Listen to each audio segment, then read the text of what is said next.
Hello, everyone. This is Our Salts, and I am your host, Rus R Russell, a place where I like to think about my thoughts. And one thing that I like to think about a lot is space. NASA did so much to discover the solar system that we call space, something that I like to dream a lot about. And I just love to see movies that have the sci-fi genre, just as Star Wars. And you know what? We know so much about space than we do on the ocean. And I love the ocean, but I also love space. And space is the vast three-dimensional continuum containing all matter and energy extending beyond Earth's atmosphere.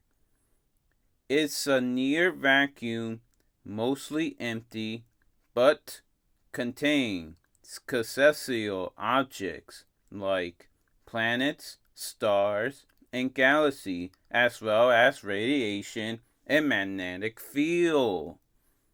The inner space contains planets like Mercury, Venus, our home planet Earth, and Mars.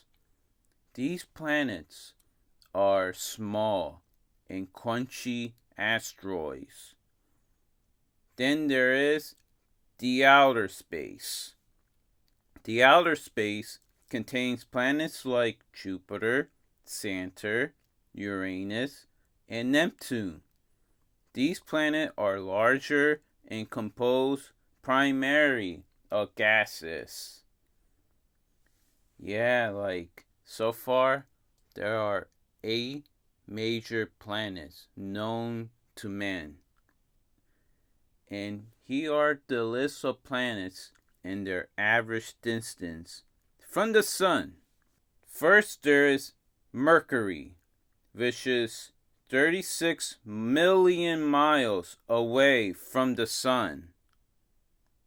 Then, the second planet is Venus, 67 million miles away. Next, it is Earth, and it is 93 million miles away. Actually, this distance is also known as 1 astronomical unit, which is standard unit of measurement in astrometry. The Earth's orbit is slightly indirect, so the distance varies throughout the year, ranging from 91.5 million miles at closest approach to 94.5 million miles at the furthest point. Like, think of the seasons, when it's summer, it's hot, which is basically closer to the sun. And when it comes to the winter season, it means that it is further from the sun. Alright, the next is our neighborhood planet, Mars, which is 142 million miles away. And many astronauts try to learn so much more about Mars because it seems like it could be an inhabitable planet. And it may contain life, though there haven't been proof so far on it. Next, we got Jupiter, the first outer planet, which is 484 million miles away. And next, there is Saturn, which is 890 million miles. And right next to it is Uranus, which is a large 1.8 billion miles away. And finally, there is Neptune, which is 2.8 billion miles. And so, in the middle of the known solar system, there is a ring-shaped region that contains millions of irregularly shaped solid bodies called the asteroid belt. Inside the asteroid belt, there is the dwarf planet called Ceres.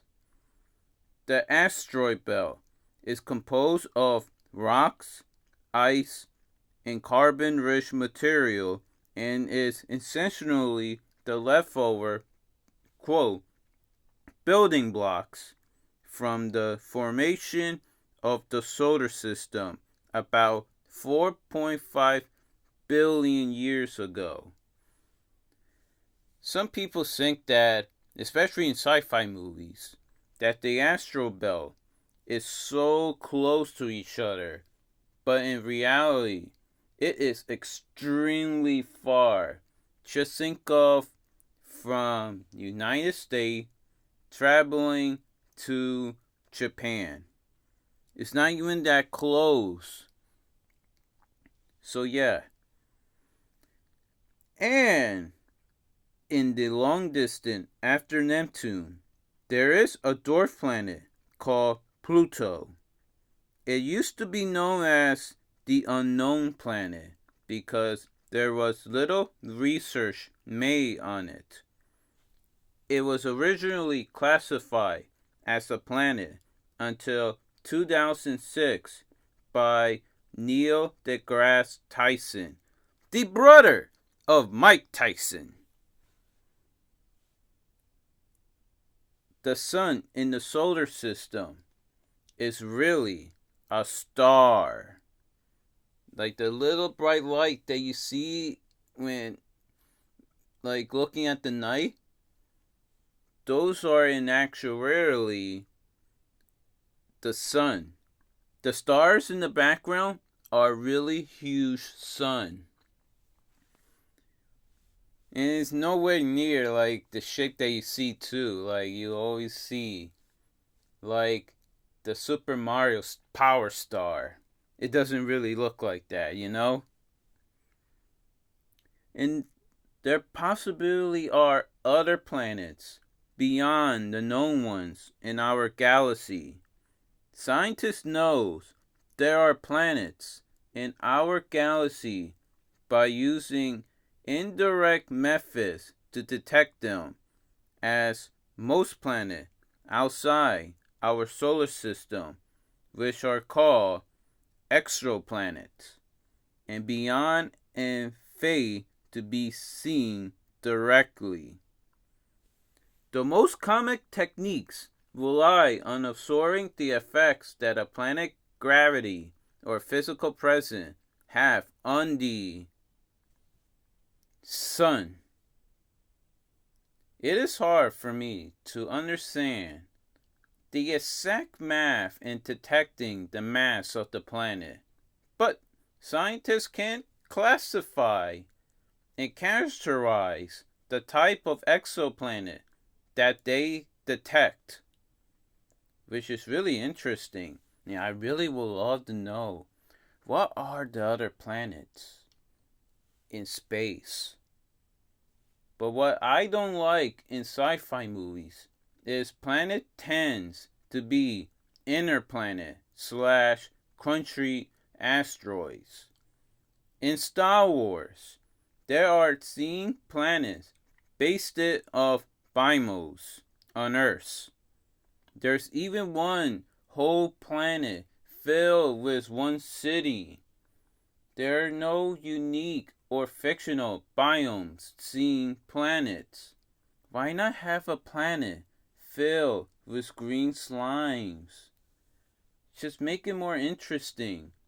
Unique, never before seen kind of flowers, plants, you know?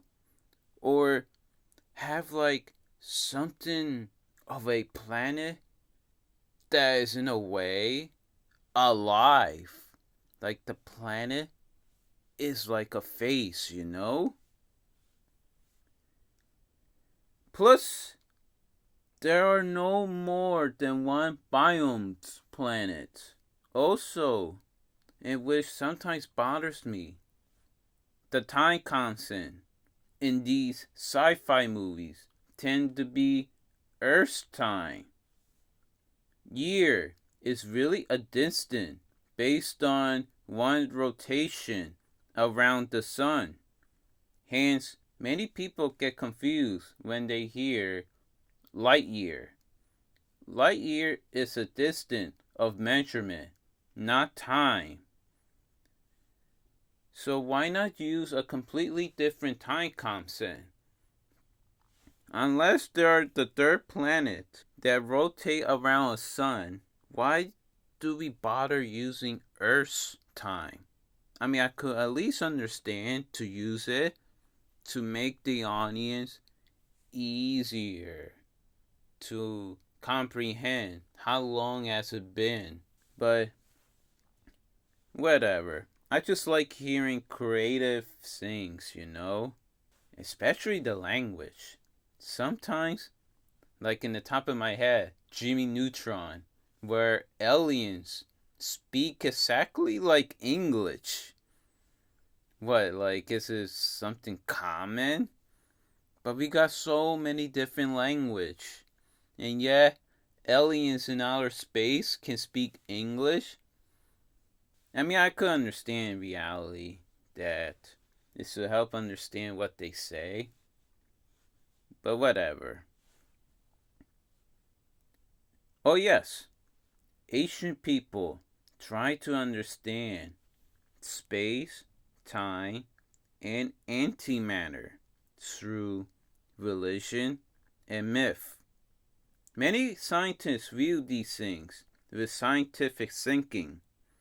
Although the change was gradual, one man stood at the junction where myth shaped it intellectual analysis, in which where ideas join mystic and science. And of course, that man is 6th century BC geek. It sounds like I'm saying geek. Greek mathematician named Pythagoras. He's actually best known for his familiar geometrical theorem that the square of the hypotenuse of a right triangle equal the sum of the square on the other two sides. Something I remember learning in geometrical class. But it's funny. I used to say it was chemistry. They sound the same. But yes, he was more than just a mathematician. He was a mystical man who discovered the physics of the harmonic scale. The first person in this universe to call himself a philosopher, or in other words, a lover of knowledge. And remember that knowledge is power. He combined science and metaphysics in a idealistic blend, perhaps best exemplified by his use of the word cosmos. His followers said the cosmos was a harmony of balance, opposite, just as odd and even, or good and evil. But still, but the primal opposite were limit and unlimited. They believe that the limit acted upon unlimited to produce the mystical one. reverse as the source of all numbers. And according to them, numbers were everything, which I had to agree. And it's pretty interesting how people just like to discover space wherever it is, whether it's religion or just using the scientific method. Now, there is Eric von Däniken. He said in his book, in his 1968 book, Charis of the God, and I quote, "The past teem with unknown gods who visited the primordial Earth in manned spaceship," unquote. He made theories that the aliens from outer space mated it with human ancestors to create a race with superior intelligence. For some UFO investigators, the biggest event set in the Bible could be extra activity. It looks like the unique written history spanning that it was fraught with paranormal activity, including UFO appearance. The Bible yields dozens of examples of UFOs. Almost any unusual vision in the heavens can be seen as a alien visitation. Actually, some UFO ontologists believe that the Star of Babylon, which led the three wise men to find baby Jesus, was actually a UFO in the stars. One New York minister concluded God could have been an alien endeavoring to guide humans on Earth during crisis.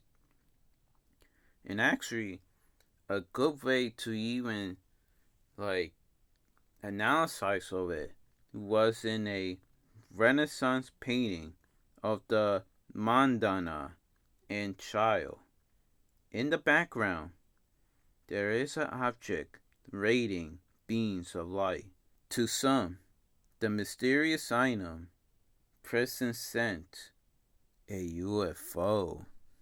Pretty interesting. I like it how some people try to connect religion with extraterrestrial things.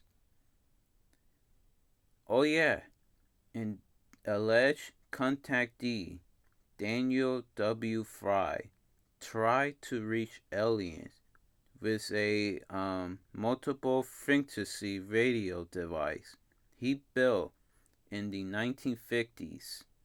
It could be sent, but there was no received. Onlookers await the results. It's pretty much similar to Jimmy Neutron Boy Genius movie, where he tried to send a message to aliens in outer space. But just as the movie tried to tell us, it's better off not trying to talk to strangers. Because in reality, we don't know if the aliens in outer space could be conquerors, getting ready to conquest another planet. Like, the last thing I wanted to do is to have Lord Frieza take over Earth successfully, if you know what I mean. But yeah, pretty interesting on outer space and how things work in there. Oh man, yes. The one thing I love to do is to dream of going through outer space. Now I can understand that gravity will always make things uncomfortable, but really interesting to see how our space will look like. And I hope that someday I could visit space beyond what scientists could see, especially the exoplanets. But can you imagine if I do go to space and that my adventure is similar to Super Mario Galaxy, jumping to planets, and ooh, now I could definitely feel the intensity of the galaxy. Oh, and I just hope that the pressure is similar to Earth's pressure. Space is really cold. And I could remember the flaw in Transformers movies where Megatron was like completely frozen. Like you could see the ice of them. Yet when the Transformer traveled to space, there is no such thing as the ice that we see. Now, I could understand at least it's because water vapor was frozen, but in reality, also, that they should have been completely frozen as well when they go to space. Space is cold, and it's not like the heat is trapped in space. The heat travel through Earth in order to warm the climate. You will see three beams of light heading directly to Earth, and at least two of them will leave Earth, but while one will trap in Earth, and hence that's how global warming tends to happen as well.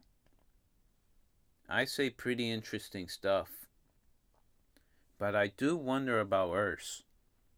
How would it look like in many years? Because you hear it all the time how man is destroying Earth, just as hydrofracturing or sky dimming, and we could see through the effect, and it's quite scary. Oof. I don't want to see what it looks like in the future, but I'm gonna have to. But who knows? Because I would love to see positive. But who knows? Maybe out there somewhere in a long distant galaxy far away, there could be an exoplanet pretty much similar to Earth. Scientists do have believed they have seen planets similar to Earth, having the exact um, biomes in there. And if technology really do advance and we could see what's beyond our solar system, I would love to see it. It would be a pretty interesting planet.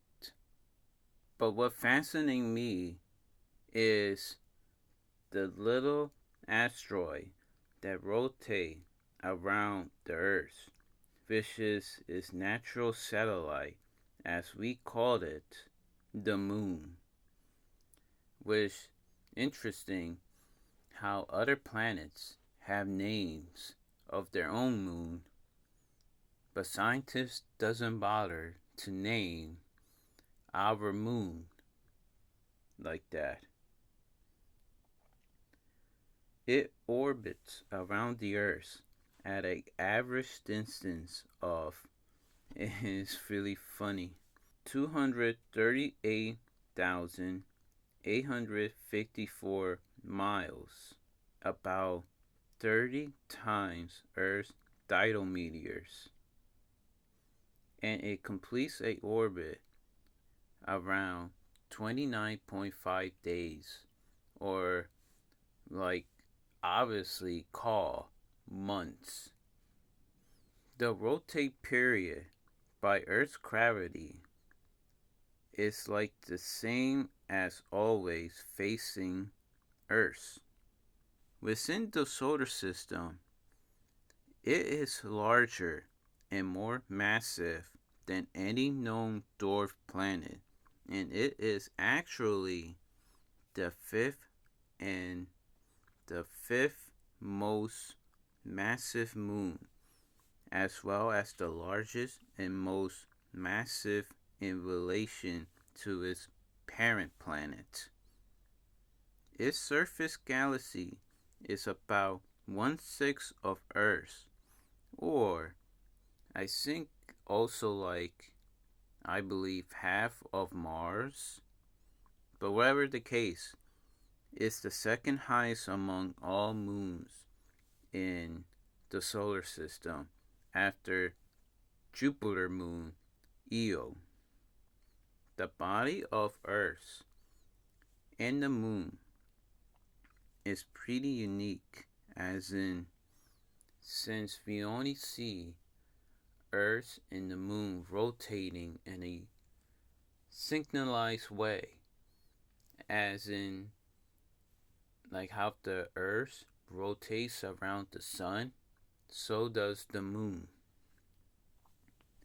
And the body of the moon is terravexidal, which is like covered in regional dust, which mainly consists of fine material injected it from the lunar crust by what many people think is a impact evental, like the little circles that you see around that make it look like a cookie.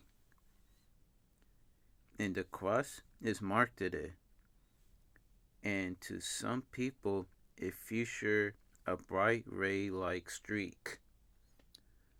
Now, the moon look visible when you look at it during the night sky, but actually the moon could really be seen in the morning as well.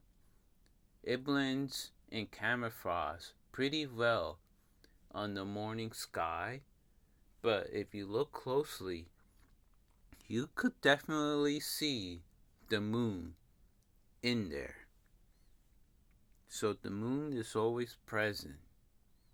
But one of the things too about the moon is that it doesn't rotate around like the Earth, or basically how people calculate days, where the moon will always face exactly how we see it. And many people will call it the dark side of the moon. It is not really known what exactly or how does it look like in the back, because it will always be darkened. The sun doesn't show what does the moon look like on the back, if you know what I mean. Oh, but actually, something that I should mention about the moon, many people think that the moon is shaped of a circle, like a basketball or a baseball. But in reality, the moon is lemon shaped. Yes, you heard me right. It is lemon shaped. In fact, the moon is more flattened pole and blushes on both the near and far side around its equator. And this strange shape is thought to have been created during the interaction with the Earth soon after it was formed from the Big Bang. But yes, the moon had been an important source of inspirational and knowledge in human history, having been used in cosmology, mythology, religion, fiction, and symbolization. The first human-made object to fly to a extraction body was sent to the moon was in 1959 on the Soviet Union Lunar 1, which, oh yes, the Soviet Union is now called Russia.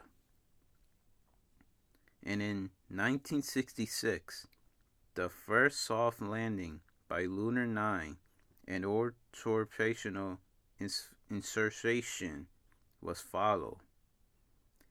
And humans have arrived for the first time in the moon on December 24, 1968, with Apollo 8 of the United States, with, of course, the one and only Neil Armstrong, who was the commander, Buzz Aldrin, who was the lunar module pilot, and Michael Collins, who was the command module pilot.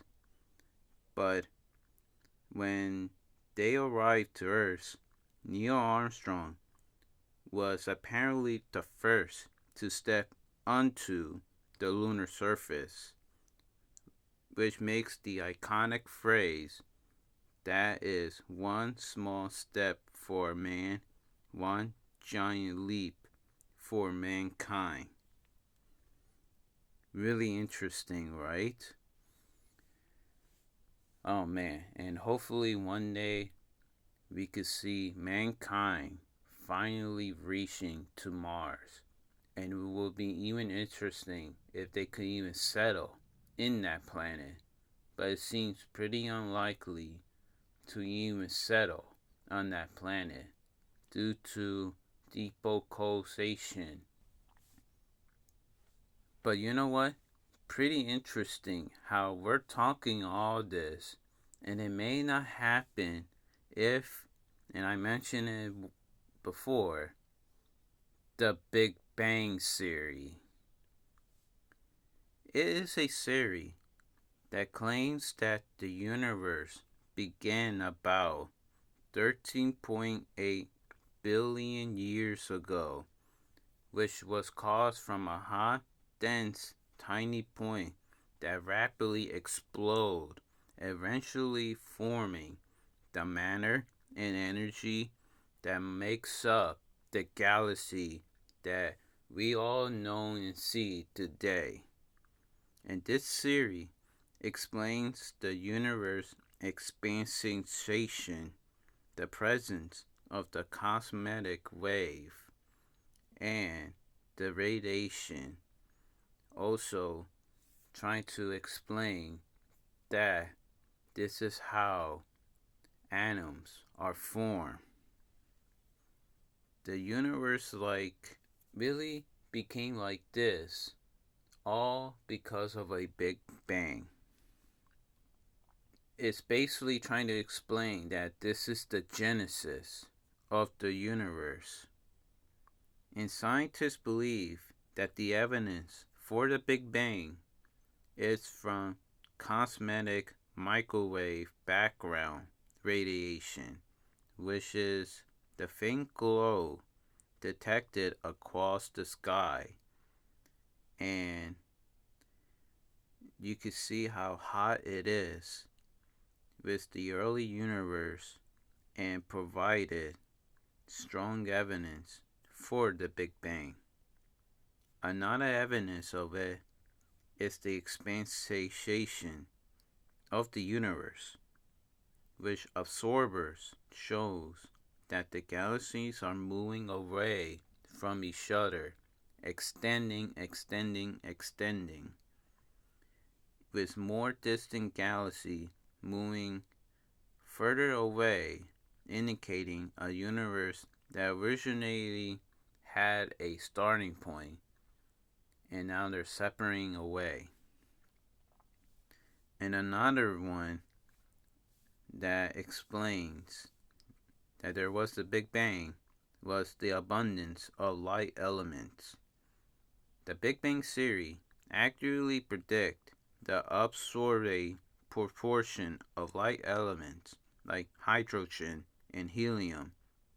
Oh yeah, one of the things that we don't really see in sci-fi movies that I wish is shown more of is that space isn't completely silent.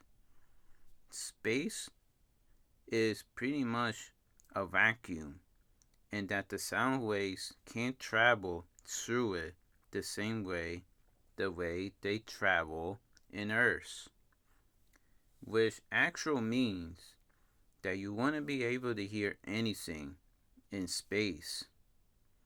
But space is entirely silent. It's just more like you will hear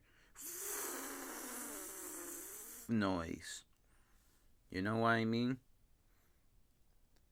And also, it's interesting that sometimes people like to believe that there's always gravity, gravity when you land on something, but it may not be the case at some aspect. Ah, yes, I could talk about that.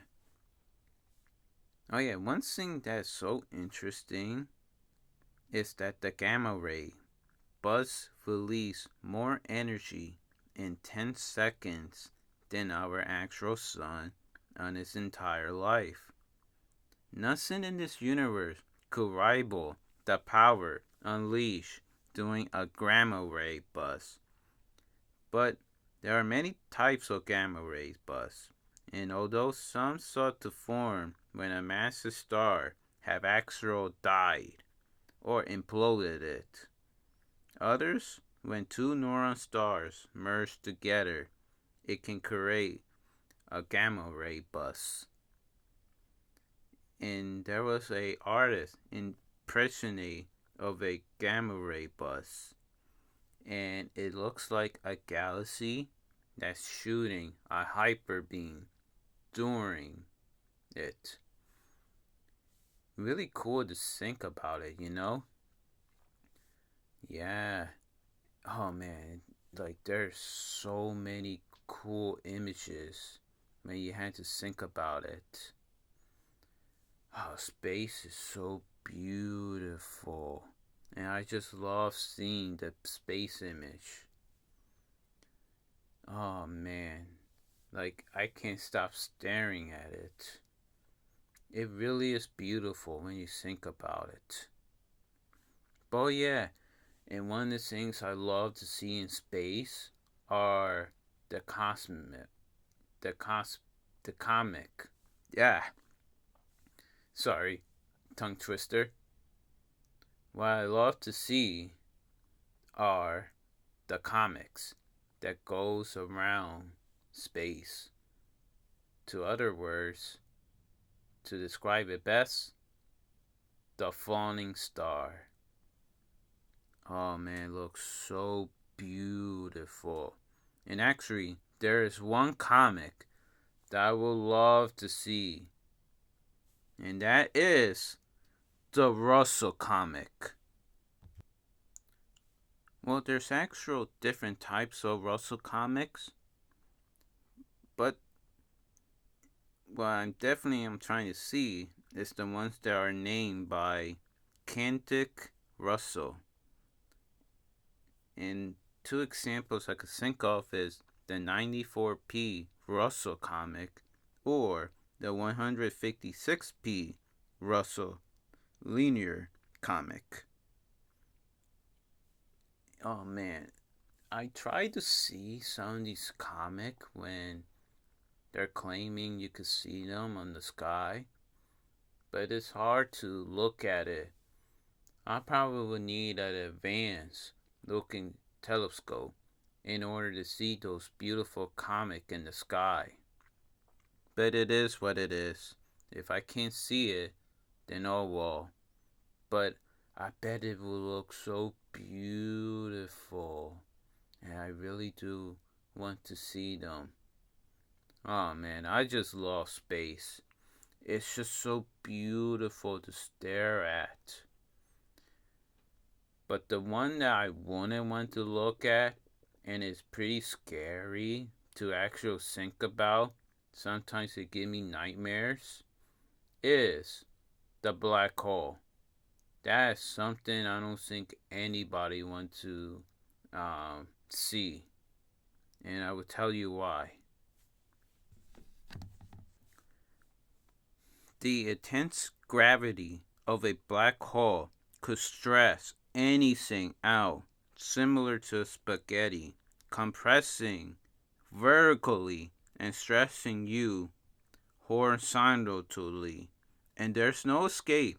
Once past the event horizontal, nothing, not even light, can escape the black hole uh, gravity.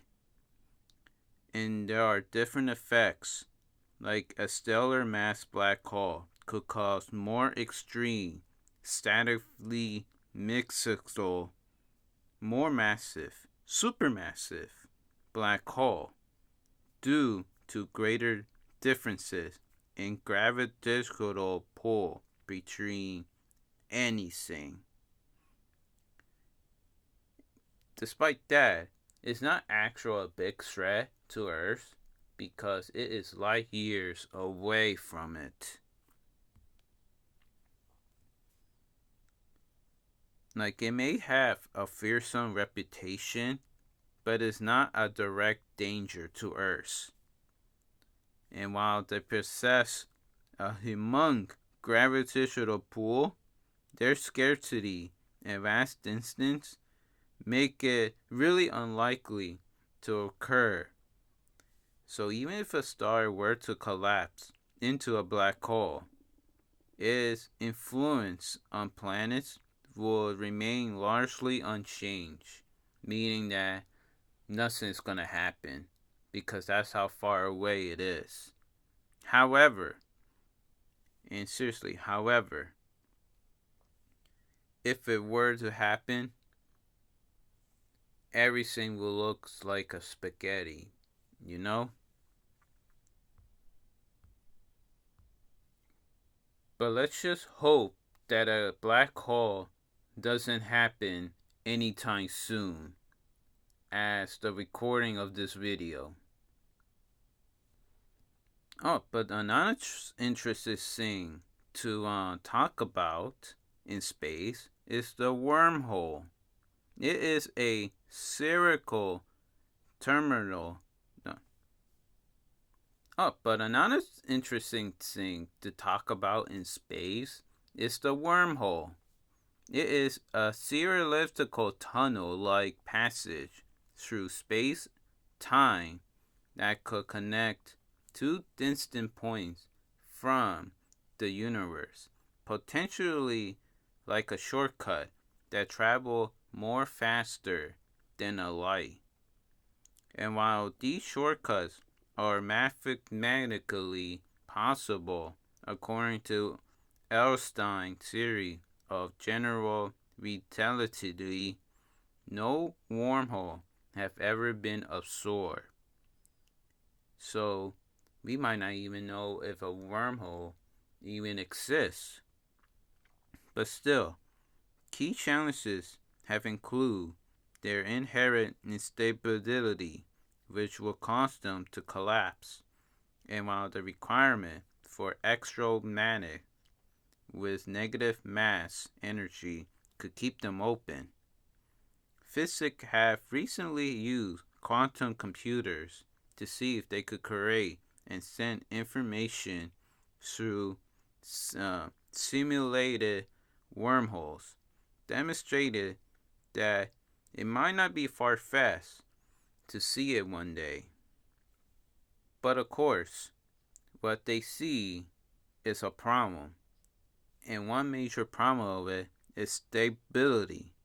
A natural occurring wormhole will be incredibly unstable and will collapse almost or possibly instantly. To create a travelable wormhole, physics will need to introduce negative energy, or, in other words, antimatter, and a hypothetical form of matter that could push outward to counteract the gravity. And it will be really interesting to see a wormhole, as in, it would basically be the thing that we need to create instant transportation. Like, we could teleport from one place to another. And to me, that is like the ultimate step to make it happen.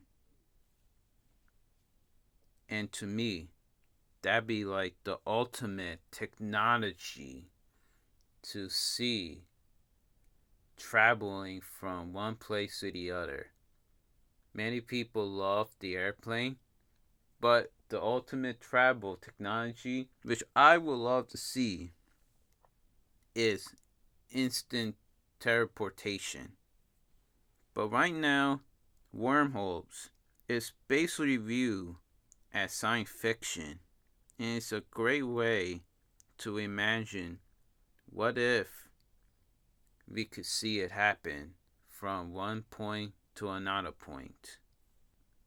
And it is funny how the common minded people think that a star is a 5-pointed pentagram in which it usually shows a central area with 5 points. But it is not the case. A star do not look like that at all. What a star really is this. A giant self-illuminous sphere of hot gas, primarily hydrogen and helium, held together by gravity and generating energy through nuclear fusion under core. Now, there's a life cycle to these stars, in that at birth, stars are born in large clouds of gas and dust called malar clouds. And then there's the stellar life, which most stars, like our sun, are main streaking stars that fuse hydrogen on its core. And when it dies, a star will run out of fuel and then starting to explode in a what we call supernova, in which smaller stars might even become the black hole itself. And actually, it is interesting too, which actually to people with an eye will be wild on this fact. And I know so many people do, because they're so symbolized on this. The color blue and white are the hottest temperature, and while the red and black are the coldest temperature. Many people symbolize that the red color is hot because it's the common what we see with fire. But when you notice that when you turn on the stove, the red becomes the blue, it means that it became hot. And many people need to realize that the color blue is hot. Like, think of it this way as well. When you see the night sky being a red beam, it means that it is starting to get cold. But when you see the nice blue sky, hence the morning, it means that it is hot. Really hot. And that's how we should classify hot and cold. But many people like to think that the how you feel with something that is red, meaning is hot. Hence also when our face are blushed with blood, it tends to make the skin look red. So hence people like to symbolize red being hot. But it's always interesting for a blind person. And so many studies had conducted it that when a blind person touches something that is blue, they actually recognize how hot does it feel. And when they touch something that is red, yes, and I am not kidding, they feel it cold. So yeah, it is so interesting to see that way. And you gotta know too how weak the red is, because when you played it on a CD or DVD player, they're required to read it from a red beam. And now, if you're gonna use it on a Blu-ray are more powerful than a CD or a DVD. Like, the disc relies on Blu-ray technology. Hence, Blu-ray being more powerful than the red beam, red ray. So, and hence, red is weak, cold, but while blue is hot. And when I say that my favorite color is blue, it's because I just love the feeling of hot temperature. And I can't handle the cold temperature. Like, I always feels like I need to wear a jacket. And I don't like it when people trying to bother me. Like, you don't feel hot while being outside? Actually, I feel more cold. That's why I always need to feel like I need a jacket. But the hot doesn't bother me. The cold does. You know, I feel pain when I touch the snow. Some people may think I'm weird for that, but hey, that's how I feel. Like, I really can't handle the cold.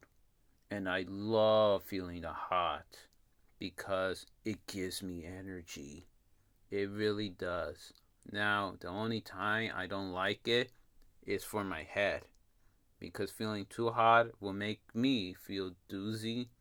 But for my entire body, I feel great. I love the hot temperature.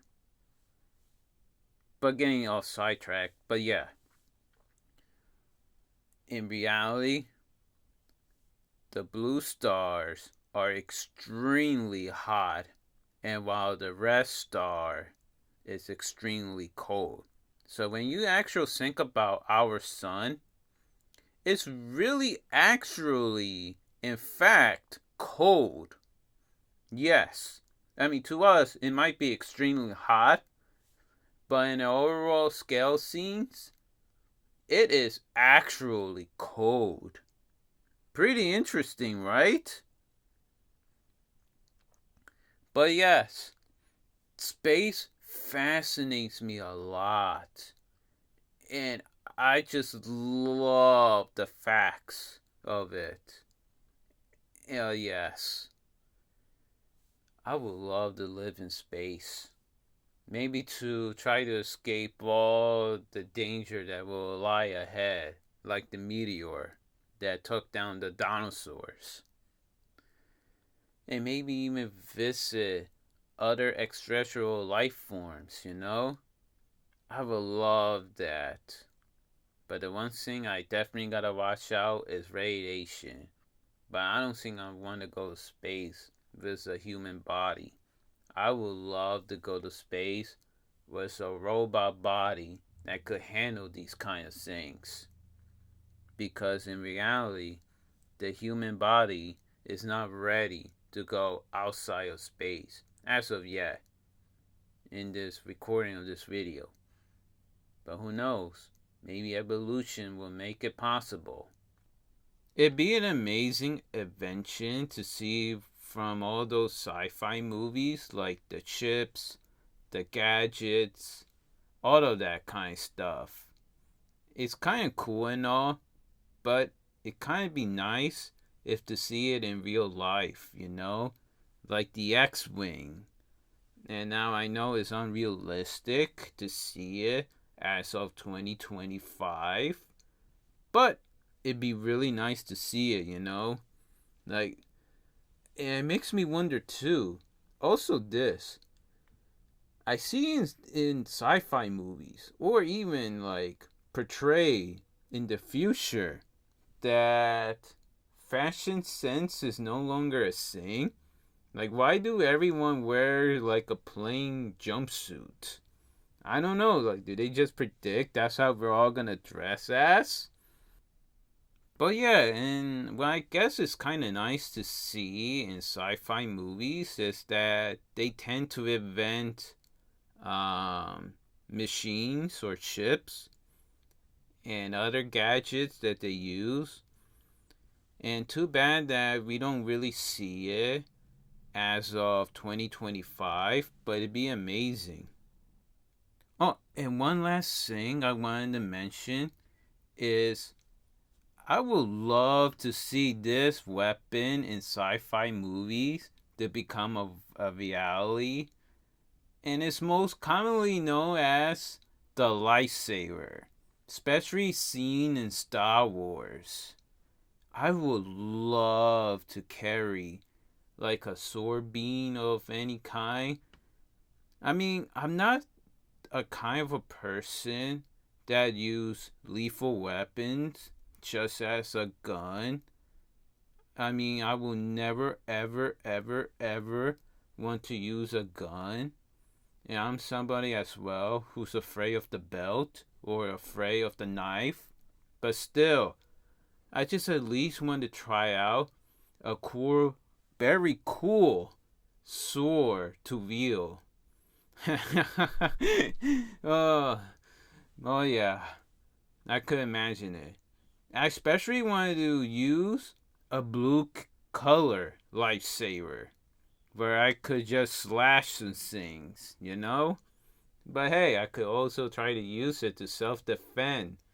But I doubt that I could use it to avoid shoots. Like, oh boy, I don't know how these Jedi's are able to reflect those blasters, but uh, I don't know if I could use it in combat like that. I'm not that skilled at it, though. I could always just try to learn how to wield one. But I definitely would love to use it for good, to fight against evil. Yeah. Oh man. If there's any else, I guess I would love to use. This a lightsaber. I guess it's a shield because again, in Star Wars, like they're able to reflect the blasters, but at times they just able to constantly reflect it even without it. Like, are the stormtrooper miss on purpose? What's going on there? Like, seriously, I think it will make more sense to them to as well hold a shield. I think that will make a more logical sense, but yeah, I guess I'm somebody who will just also will have a shield if I'm gonna fight along with it. But still, I would love to have a lightsaber as a possession. But I got a toy lightsaber. I guess it's nice to pretend play, but it would be more awesome to get the real deal. And I'm being serious. I think it'd be more awesome. I've seen people able to create lightsabers, which I think is kind of nice and all, but still, I would love to possess one. Though I wouldn't try to use it for evil. I'd rather use it for good, like any Jedi will do. But yes, it'd be fantastic. Like, it'd be my dream invention. to see come true. A lightsaber. Space is like a dream, and I want to be that kid where going to space is like a dream come true. Like we get to see what's beyond what scientists can see. Going to a lost galaxy, which to other aliens it isn't lost, but to us it is. I bet it'd be so fantastic traveling to a ship and see what wow like. But yes, I guess my final thought is that space is amazing and there's more to uncover. Yet we know so much of it at the same time. All thanks to the scientists that dedicate to discovering these things. But alright, this have been our thoughts.